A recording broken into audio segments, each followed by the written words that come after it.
So you mentioned a minute ago that you guys rode together. You've got to have a good Dusty Rhodes story.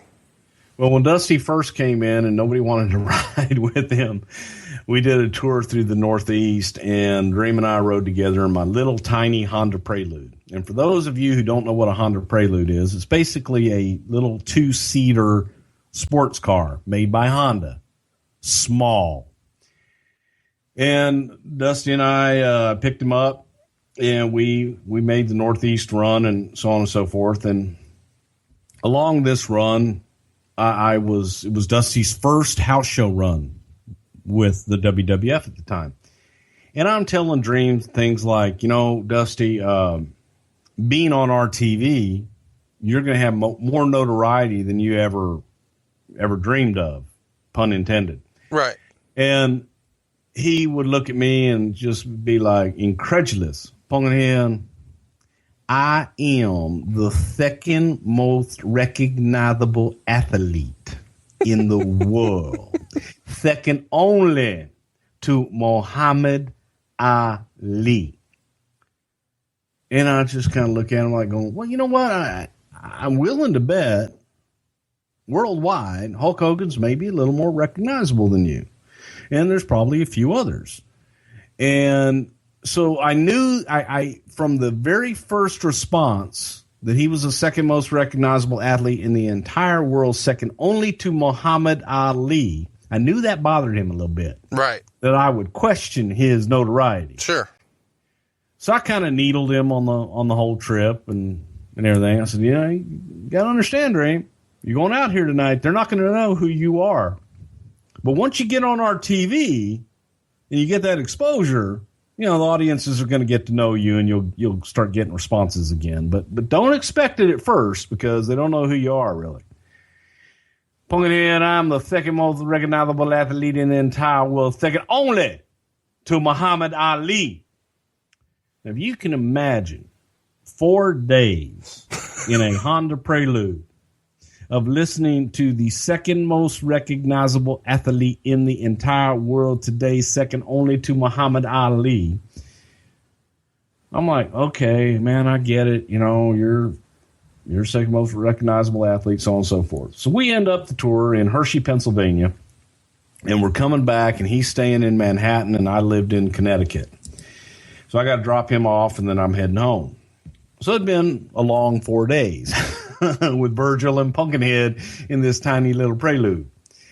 And on the way back, I like to drive fast, and I was a little heavy on the little gas there at the time, going through New Jersey on the Jersey Turnpike or whatever it was. And all of a sudden, I see these nice red, white, and blue lights shining behind me. Womp, womp, womp. Yes, and some of the fine state troopers from the great state of New Jersey were requesting that I pull my car over.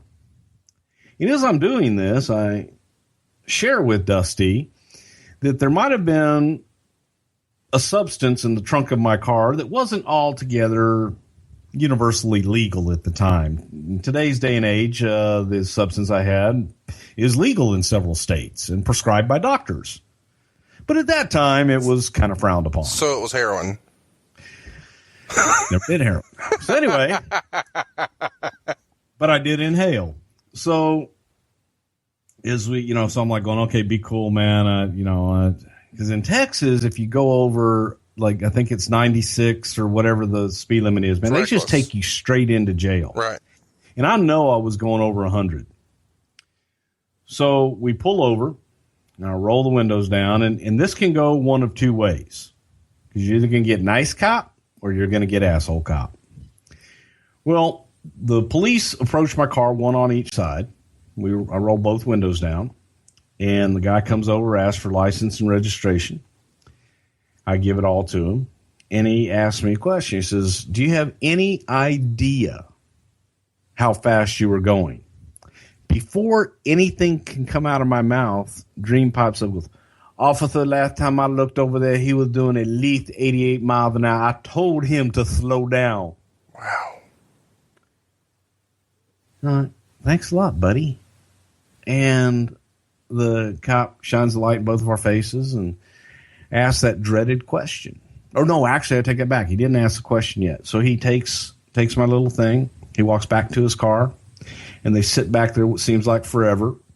The police in the car, they're running my license, doing all this stuff. And I'm praying that they're going to give me a ticket and be on my merry way. Don't open the trunk. Don't ask me to get out. Don't open the trunk. Nothing.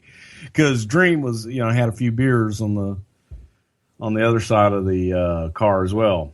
So cop comes back, both sides, windows down, shines the light in the car again.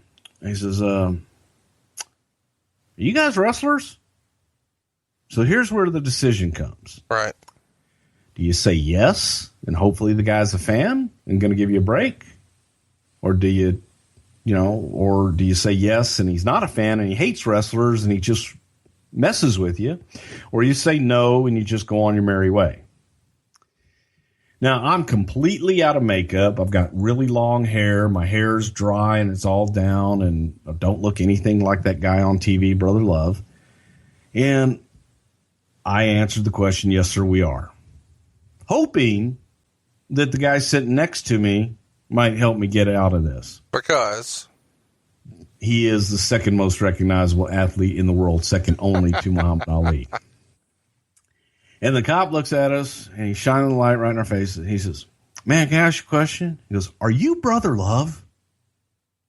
And again, do I answer this? Yes, do I answer? Because again, I'm an asshole. People hate me. And I go, well, yes, sir. I knew it. Oh, my God, my captain is the biggest fan. Could I get an autograph? Of course you can. So now I know I got a fan. I do the autograph. I go to pass it over to Dusty. And the guy shines the light over on Dusty and looks at him and goes, are you a wrestler too? Oh, yeah. And he incredulously looks over that cop and goes, I am the American Dream, Dusty Rhodes. And the cop on Dusty's side of the window pokes his head in and goes, oh, are you still in that AWA? Wow. They let me go with not even a warning. They tell me there's no more cops between here and New York and send me on my way. And there's silence in the car. And as we're driving along and probably about, 2-3 miles, he doesn't say a word. I don't say a word. And finally, I just look over at him.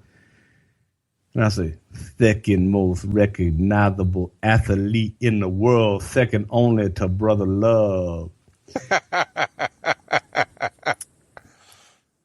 And, so don't think I haven't told that story a few times. I especially love telling it in his presence because he would vehemently deny it, baby.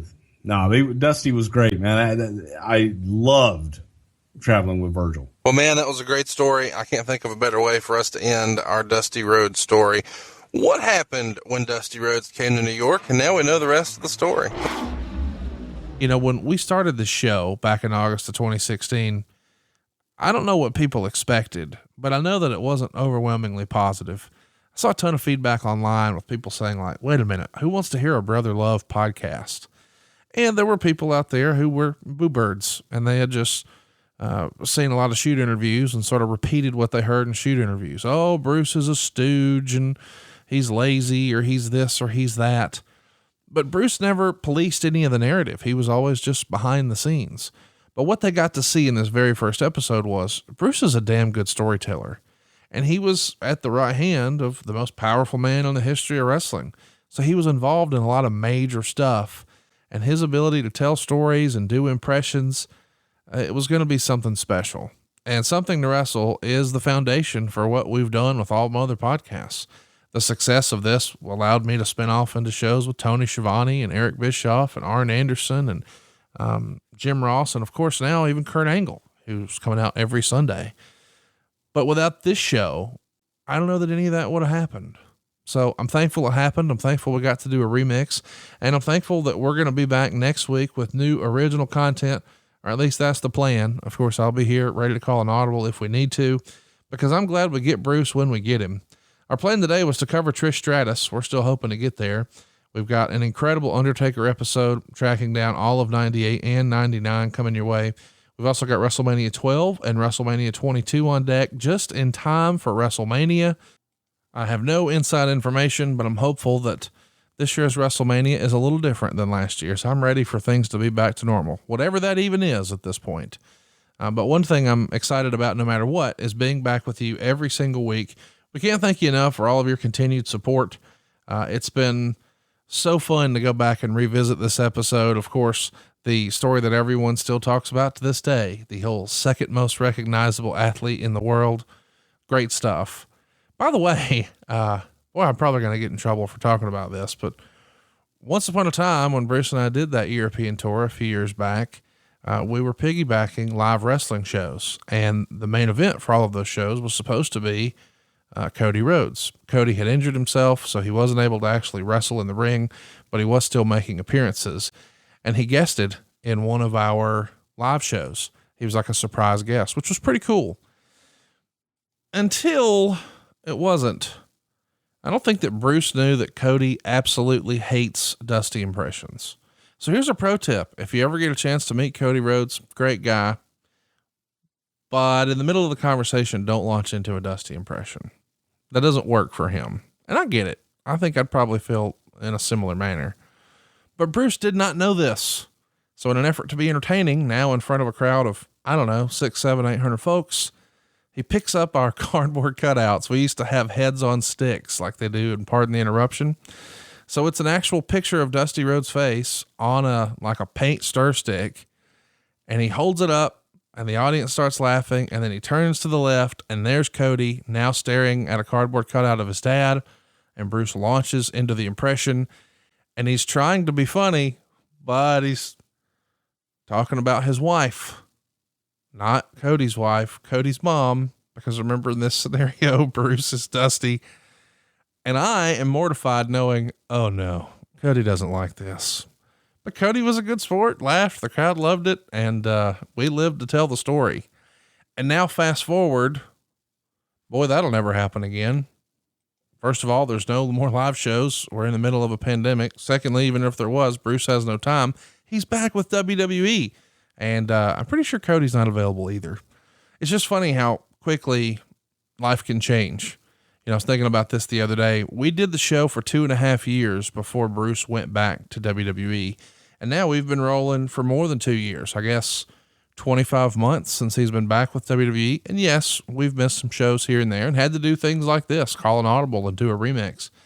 But gosh, I've had so much fun doing this show with Bruce and talking to you guys every week. And I appreciate your faith and confidence in us and sticking with us when we have to call an audible like this. But I'm having a blast and I look forward to recording with Bruce again real soon. We'll see you next week right here on Something to Wrestle With. Hopefully, Bruce Prichard. Rock on. Am I supposed to say that? I feel like I'm supposed to say that. Hey, it's Conrad Thompson. Thanks for checking out the podcast here on YouTube. Be sure to hit the subscribe button and the notifications bell so you get a notice anytime we upload some new content. And go save yourself some money right now. If you're in a 30-year loan or you have credit card debt, it's not a matter of if I can save you money. It's a matter of how much. Find out right now for free at SaveWithConrad.com.